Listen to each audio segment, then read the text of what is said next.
Hello and welcome back everyone to the Olympia Dynasty. We are here in week 12. This is a Wednesday, a beautiful Wednesday, brisk here in Utah, and we are taking on the Utah State Aggies coming up after a nice win over the winless Kansas State Wildcats. Let's go ahead and take some comments.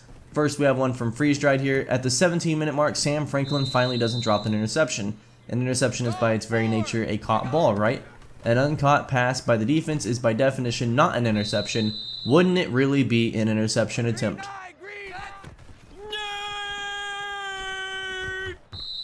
Yeah. Alright.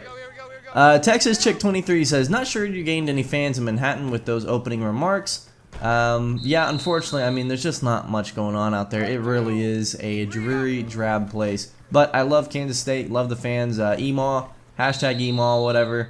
Let's keep it going. Another one here from Texas Chick 23 saying, bad clock management at the end. Nice for Olympia. That was some of the worst clock management I think I've ever seen. And I've seen Olympia run some clock pretty poorly at times. But Kansas State did a doozy with that one. So without further ado, that was our review of last week. Let's go ahead and jump into the final high school game of the year, the state championship. And we've got Lone Peak Bingham on deck coming up after this.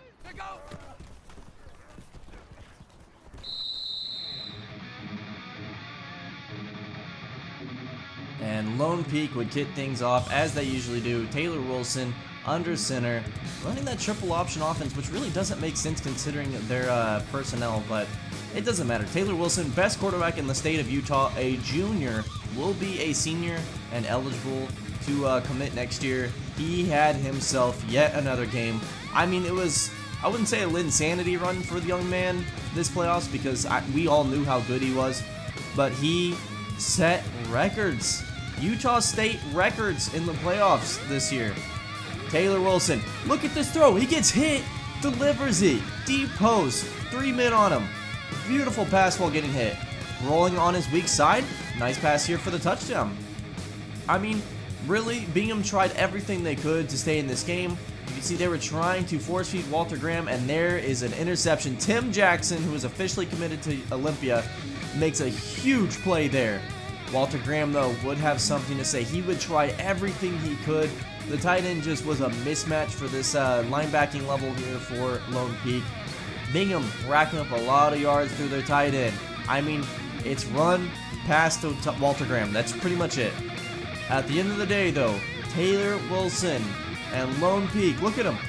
He drifts out right, throws it deep across the left field, across his body. I mean, what a throw. Wilson rolling out. He throws again. I mean, this guy took licks all game long, and it didn't matter.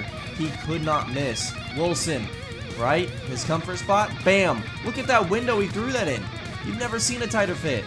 Taylor Wilson, right again, drifting. Throws it up. Caught. I mean, Taylor Wilson just could not miss. Little screen pass out.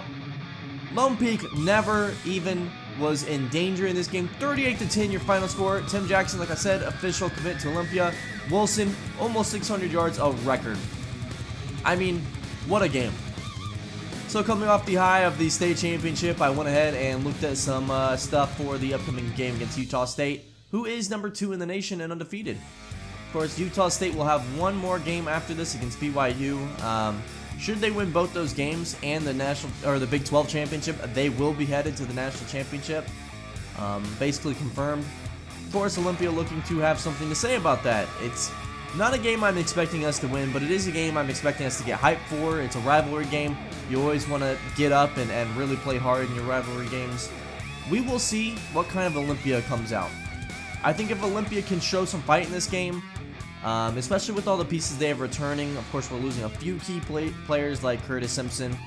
I think Olympia projects really well going into next season. Looking at the top 25, of course, Olympia has climbed up to 23, or actually 25 here. They were 22 in some polls, 23 in other polls. I was going off the AP there. And the Heisman watch, Chris Williams, the quarterback for Clemson, currently top. Joe Gray has fallen for some reason and was despite winning. It's almost, he's getting pulled. They're winning so well that he's getting pulled in the fourth quarter. And unfortunately, it's tanking his Heisman candidacy. As we've seen Lance Lawson having a great week.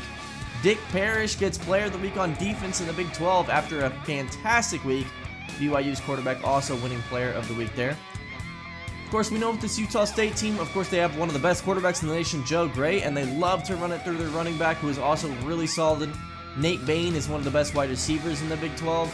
Zach Brewer, the freshman tight end, he will see the field as the second string tight end. Daryl Silva, a really great lineman that's getting some NFL looks here. Probably their only good lineman, though. I do think this is a team, if you can get to the quarterback, you might find some success. Defensively is where this team falls short in a lot of ways. They are very, very weak on the defensive side of the ball. They rely basically on just absolutely blitzing you on offense and blowing you out of the water before you can respond. I think if we can have some good defensive stops and get some momentum on offense, this is a game we can be in. It's asking a lot of this Olympia team that's been inconsistent, but thank you so much for watching. I will see you on Saturday with the game coming up soon, Utah State.